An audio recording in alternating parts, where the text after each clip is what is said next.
Welcome to Growth Track. My name is Misty Hyatt. This is Personal and Church Finance Session 4. So this is our last session.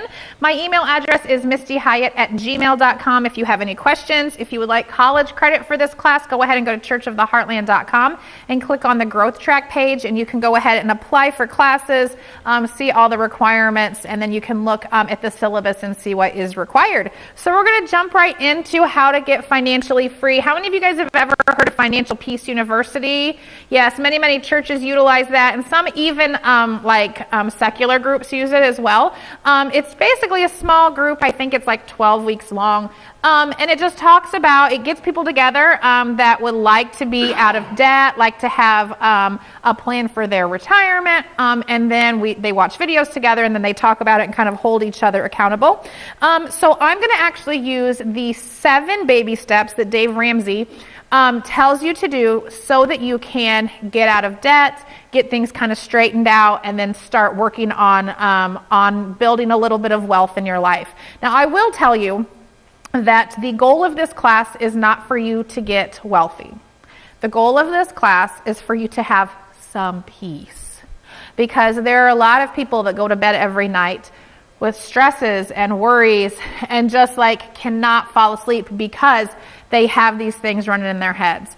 And I want you guys to not have to deal with that. I want you guys to be able to have peace. I also want you guys that if you feel like you're called to go on a mission trip, or you feel like you're called to start a church or go into full-time ministry, that money isn't the thing that holds you back.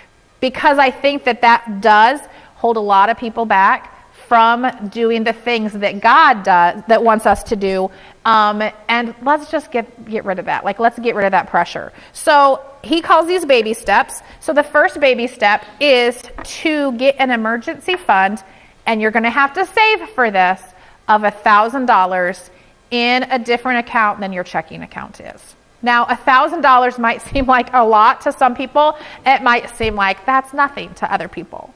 The purpose of the emergency fund is so that if you get a flat tire and you have to pay a tow truck, or you have to get a new tire, you have to get new brakes, your kids get sick, they go to the emergency room, you have a copay, that there is $1,000 there that you can use in those emergencies. Because normally what we do is we swipe the credit card. But if we have an emergency fund for when things happen, we can go ahead and pay cash for that and not have to be strapped with the interest that comes with it. The second thing that he asks us to do is called the debt snowball. Everybody say debt snowball. Doesn't that sound fun?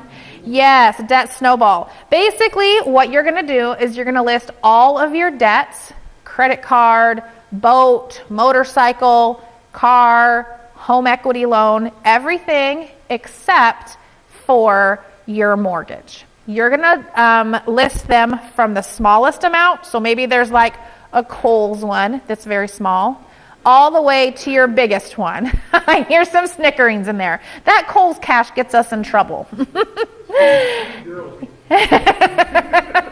Yes, 3 girls does get you in trouble. I'm so thankful I only have one. My son, who is grown and moved out, he would wear anything. I could throw anything out for him, he would wear it. Since my daughter was 18 months old, she was just I'm not wearing that.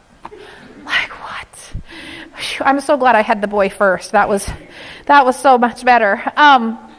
So the debt snowball, basically you're going to list all your debts from smallest to largest except your mortgage, and you're going to pay the minimum payment on all of your debts except for the smallest one. Don't do this until you have $1,000 in your emergency fund. But once you do that, what you're going to do is you're going to start tackling that smallest debt. So it might be your Kohl's card. First thing you need to do is cut up your Kohl's card, so you can't charge anymore on it. And the second thing you're going to do is you're going to pay off this smallest debt with intensity. You might need to take some babysitting jobs. You might need to sell some things. You might need to eat rice and beans all week so that you can make extra money to put towards that. As soon as you get that debt paid off, you put a big check mark, and you take all the money that you were putting towards that smaller debt and you apply it to the next one. And that's why it's called a debt snowball. Now, normally, Now normally what you're going to do, you're just going to repeat that over and over again. So you might actually have, let's say you have a boat that's down towards the bottom and you say, you know what, I don't really need my boat anymore. I don't really think I need it. I hear those saying, because my dad and mom live on a lake, that, the best day of your life is when you buy your boat, right? And then the worst day of your life is when you actually have to work on your boat, right? It's like people have a love-hate relationship for boats, especially when you live in Indiana, right? How many months a year can you actually use a boat? Not that I'm against boats, but don't go into debt to buy a boat. But maybe you're like, hey, I don't need this motorcycle anymore. Let's sell it, and then we're going to apply what we got for that motorcycle, and we're going to apply it to the smallest debt. And you're going to do that all the way until you can pay off that largest debt. After you've done that, you're going to get to step 3. And step 3 is really important, and actually a lot of people get stuck on this step. You need to save 3 to 6 months of your expenses for an extended emergency fund. So you're already going to have a start with the $1,000, but you're going to want to save 3 to 6 months of your expenses in case you lose your job. I mean, we just lived through a COVID pandemic, guys. That was pretty crazy, right? Now we've got war with Russia, and gas is $4.29 a gallon. That's a big deal.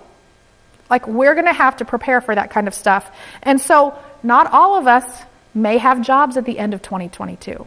So let's start saving now so that if we don't, we have 3 to 6 months to figure out what we're going to do next. Now, these first three steps will probably take 1 to 2 years to complete. So don't think that this is going to be today, be wealthy by tomorrow. I'm not going to promise this. This is going to be a lot of work, and you're going to have to be consistent. You're going to have to say no a lot. And the last 4 will probably take you 10 to 20 years to finish. Everybody just kind of almost fell back in their chairs, but that's okay.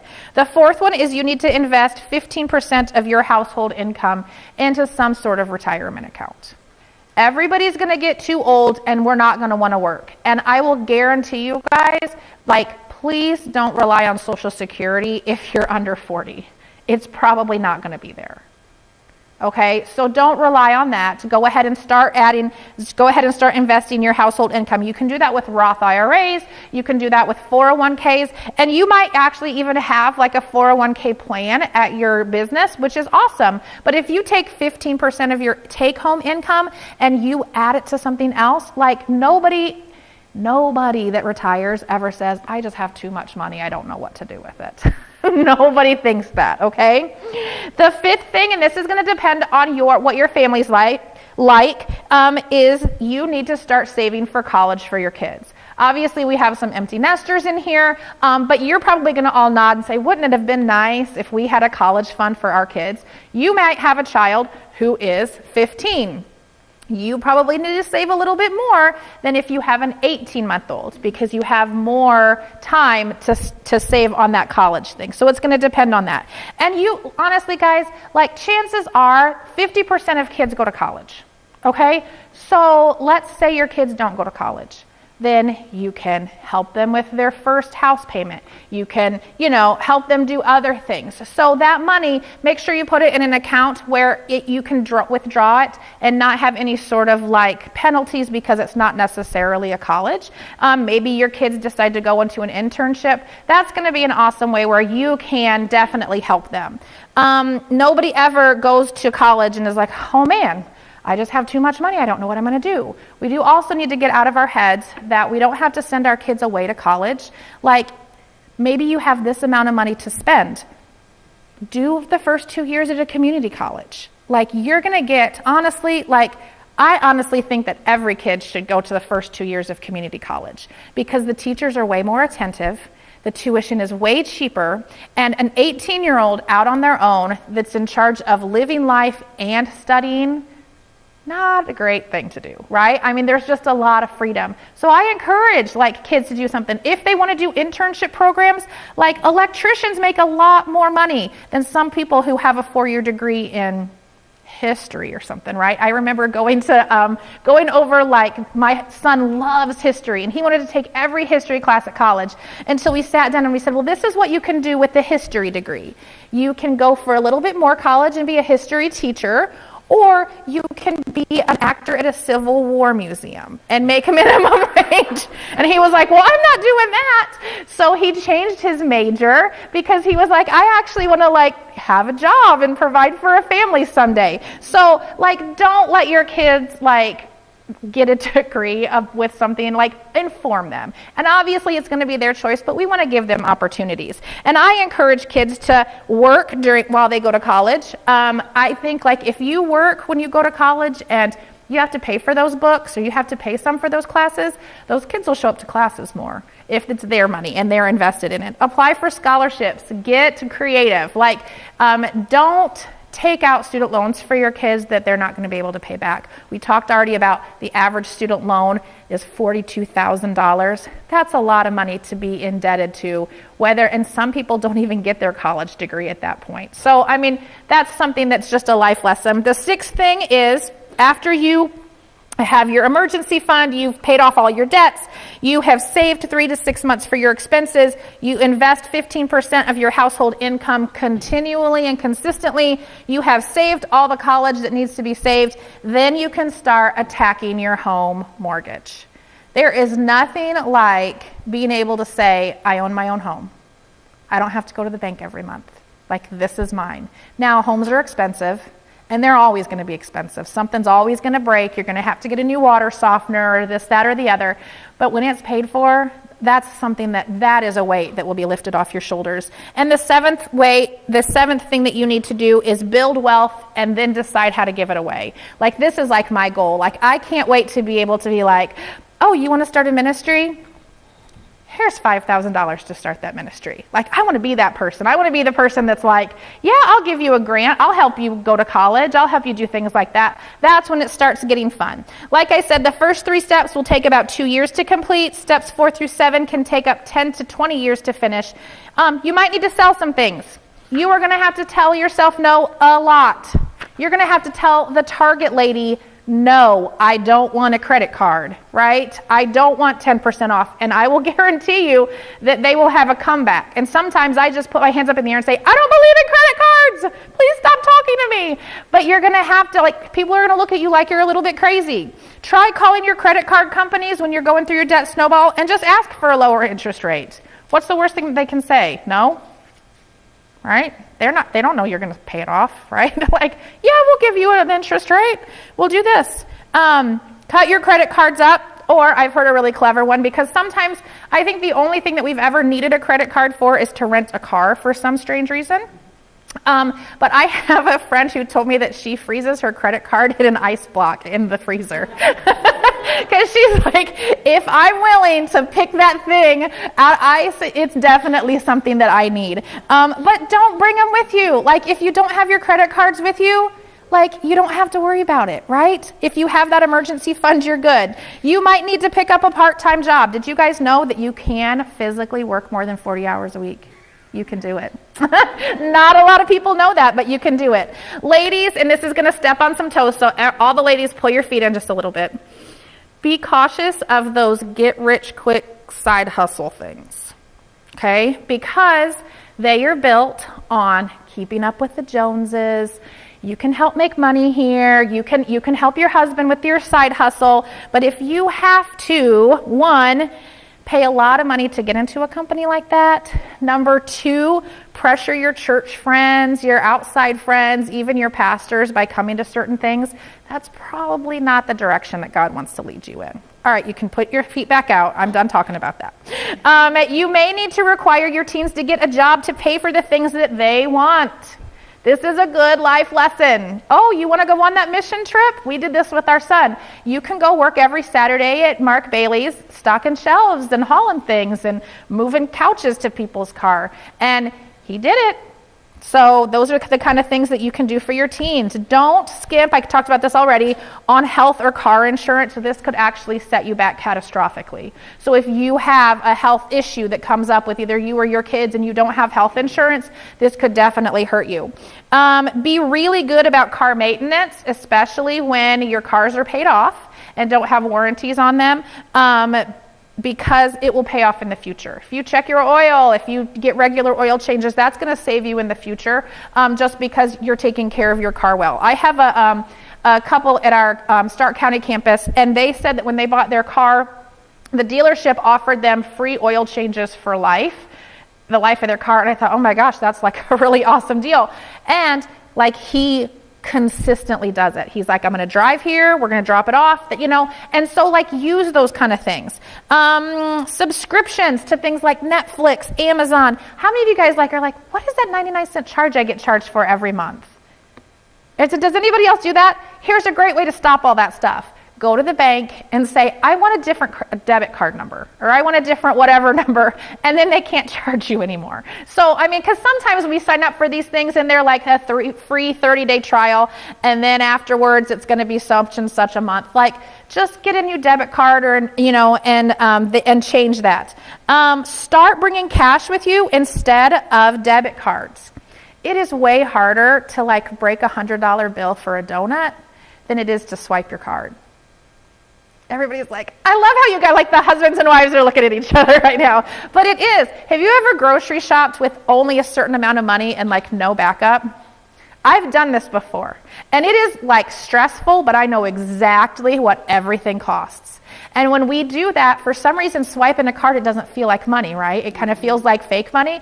Cash, it hurts when you hand over that $100 bill and you only get a couple dollars back. So carry cash with you. I do encourage you guys to have a will, even if you don't have money.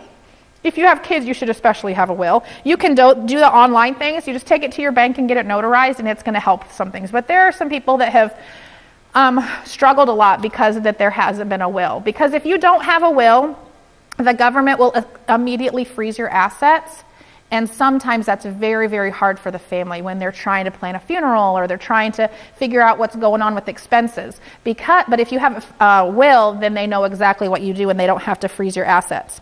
I tell people this, and we talked about this at our Stark County Church, have a folder or a binder with in case of emergency. Okay, so let's say we walk across the street and get hit by a bus. My poor husband would not know what to do with our finances. He doesn't know the passwords to things. He doesn't know when things are due. He doesn't know whatever. Like, if I have a binder that says, this is my password, these are our debit cards, this is what our payments are, things like that, it's so good. I used to work at a bank when I was younger, and I don't know how many people would come up, and mostly it would be little old ladies, and they would say, like, they would literally bring in a whole bunch of mail and their checkbook, and they would say, my husband always did this for me, and he died 6 weeks ago, and I don't know what to do. Like, that is a lot of stress to put on someone. And honestly, guys, like, it just seems like it's not little old ladies anymore. Like, we're doing funerals for people that are very young that we would never expect to leave this earth this quickly. So have something like an in case of emergency binder, and tell a few people where that is. Okay, so I am going to share just a really quick testimony. How many minutes do I have left, Leanne? Oh my goodness. Okay, I'm going to share a really quick testimony of why you should listen to me. Okay? Because, and I'm just going to read it through because I don't have a lot of time to expand. In 2006, my husband and I bought a house in South Bend because we were planting a church with a house that the bank said that we could afford. We got a pre-approval, and they said we can afford this much money on a house. We only put a small bit down. We gave the rest to the church plant. We needed more money for the church plant, so we took out a home equity loan. We did start in 2006 Financial Peace University by Dave Ramsey. So we did pay off that sunglasses credit card like I was talking about earlier. However, in 2007, I had a baby, and we realized that our insurance didn't pay for any maternity. And we didn't find that out until after she was born. And so I got a bill for $35,000 for having a baby. Gas prices went up, like you guys know, to over $4 a gallon. 75% of our church members lost their job because they were either working in the RV industry, which nobody was buying anymore, or the car manufacturing industry, because nobody was buying cars, nobody was buying RVs. So unfortunately, our church in South Bend closed down. We decided to sell our house and move back to like this area. And because we bought our house on top of the housing bubble, and we bought a house that the bank said that we could afford. We actually could only sell our house for $30,000. Actually, not even sell it. We couldn't list our house less than $30,000 less than what we had on our mortgage already. So we were $30,000 underwater in our house, in our mortgage, with a $35,000 medical bill. And when you have medical bills, if you've ever had medical bills, the collection agencies call you 6, 7, 10 times a day asking when you're going to pay. So we literally walked into the bank and we said, we cannot afford our house anymore. We don't know what to do. So here are the keys. I don't know if you need to foreclose or what you need to do. And we were blessed because we were very forthcoming with our bank. They actually forgave our loan. Unfortunately, when banks forgive your loan, that actually is included as income on your taxes, if you didn't know that. So they forgave our loan, but then we got a nice little W-2 from them, so we had to pay taxes on that. But we honestly moved back to Winnemac, and we were broke. We were homeless. We moved into the Winnemac church. I think Pastor Jim probably remembers us moving, and we were pretty hopeless. But God, we started all over again. We paid off our debts. We had to say no to a lot of things. So now we're debt-free. We were able to send our son to college. He has his bachelor's degree, has no student loans, which is such an amazing thing. We get to travel like we want to. We're all on the same page. Are we perfect? Absolutely not, but we are very, very blessed. So I don't know why they asked me to teach this class, because maybe it's because I had the failure, so she's going to learn all this. But I don't want you guys to think that I'm telling you guys something that we haven't done.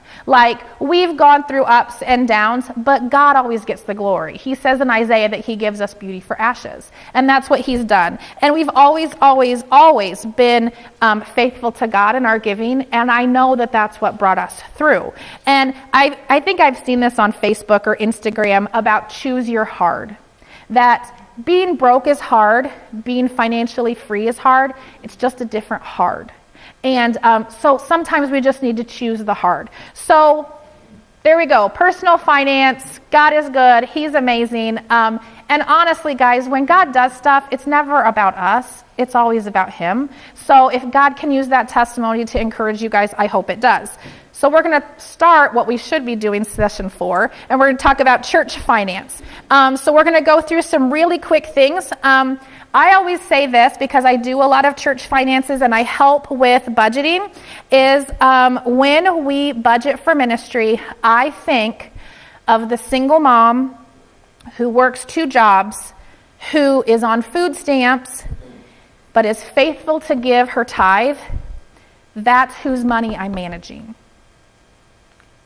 So if you think about that, and you think this woman is working hard, but she's faithful in her giving, that's the kind of money that we're managing. And so we have to have that thought process when we are spending money in our ministry-wise. We always look at our income from the previous year and budget on 90%. We don't budget on 100. We don't expect to grow 10%. We just like to budget on 90% of our previous year's income, because you never know what happens.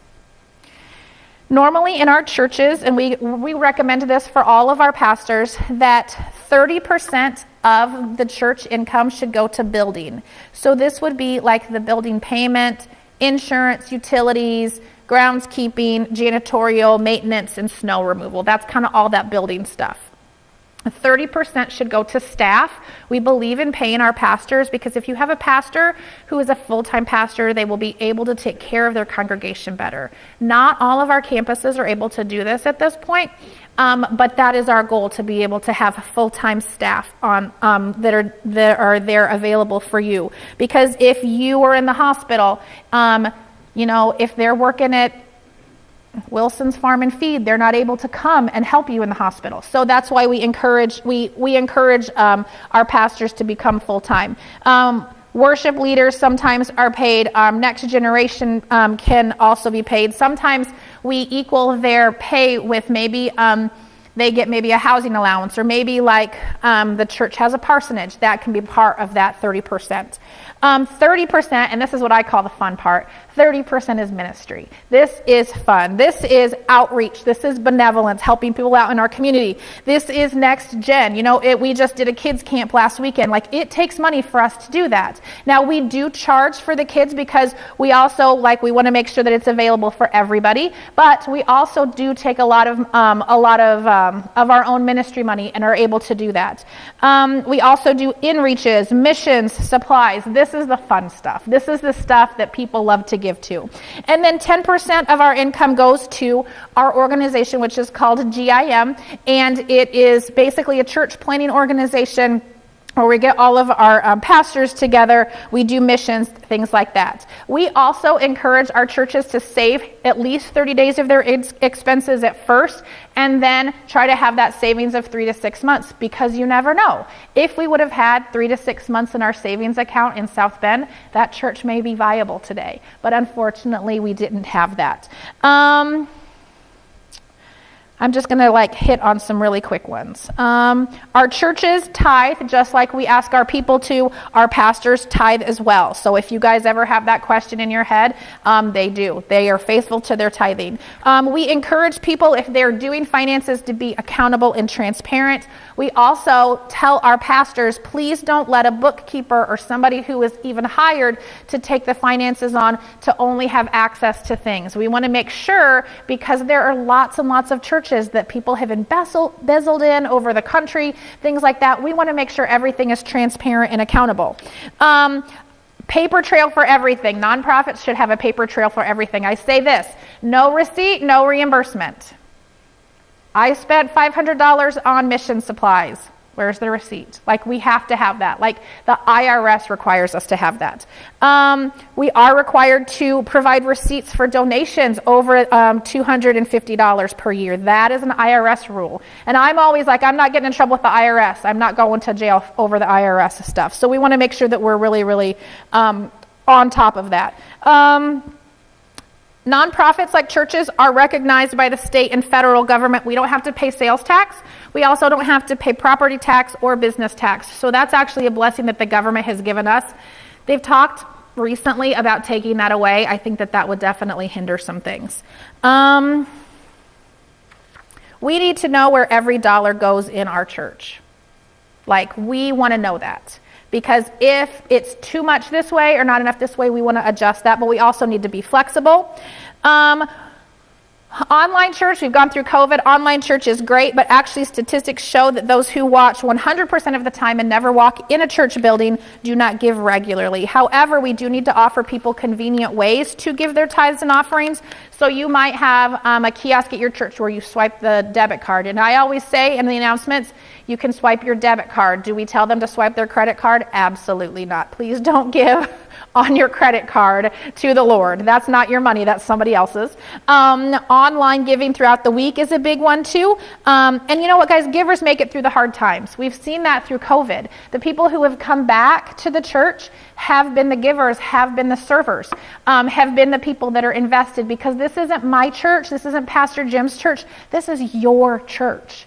This is the body of Christ. And when we take ownership of that, there's just something special about that. I have a saying, because sometimes I like to have perfect things, and sometimes our budget just doesn't allow for perfect things. So I have a saying that says, it's not the best, but it's better. Sometimes we just have to get in that thing. People respect when things are getting better. It doesn't necessarily have to be a revolution. It just needs to be something. Fundraisers versus tithing.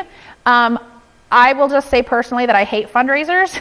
If everybody tithed, I don't think we would have to do fundraisers. If we do made fundraisers that are like a company, usually the company is the one that makes the more money than the church.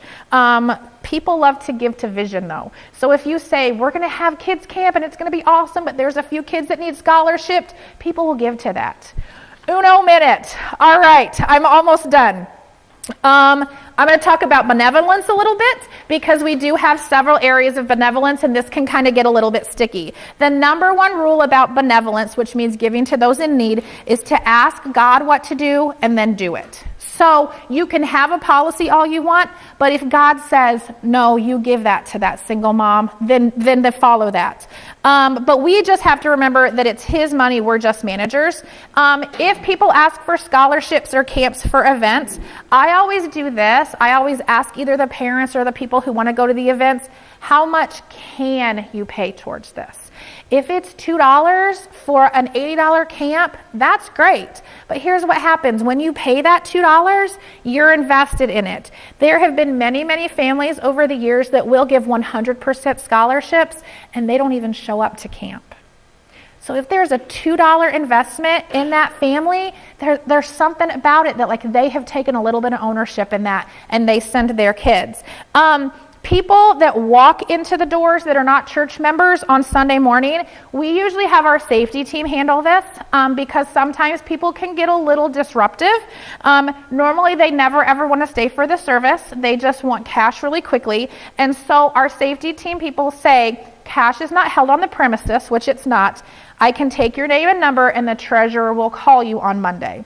And normally they won't answer their phone when the treasurer does call. But when they do, or if they do, he or she would set up a meeting with those people. They would ask questions like, when do you need this bill paid? They would ask questions like, why did this happen? How are you doing to remedy this? And they might even go over their budget a little bit. Because, guys, we are a spiritual house. And we are not we're not a loan officer. So if you want to come in and need help financially, that's awesome, but we're going to teach you some principles so that you don't run into that situation again. And on my last point, I will say, and I know I'm going over, so bear with me, is to not reinvent the wheel in your ministry. If there is a food bank in your community, help fund that ministry. Maybe do a drive. Maybe set up a day to tour and serve the ministry with your youth group or your church people. In Stark County, we have this amazing thing called Kids Closet, and they specifically take very nice clothing and they meet families, and they have a big, huge thing. I mean, it's like this huge thing. But the Methodist Church in North Judson does it because that's where the lady who has the vision for it. And it's a huge vision. And we give to it monetarily, and our people also serve as people who wash clothes and fold things.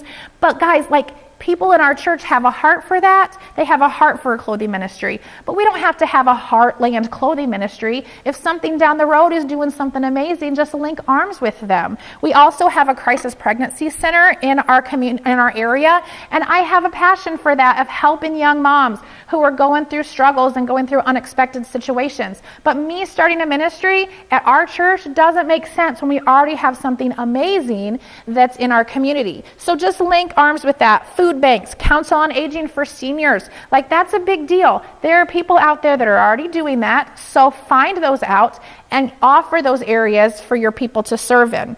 Once again, I'm going to reiterate the idea of an in case of emergency book for your church too.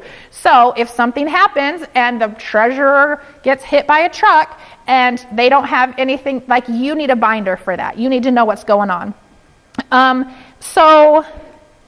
Improving by 1% doesn't seem like much itself, but if you do it every day for a year, you are going to end up 30 times better than you started at the beginning of 2022. So be intentional with your money.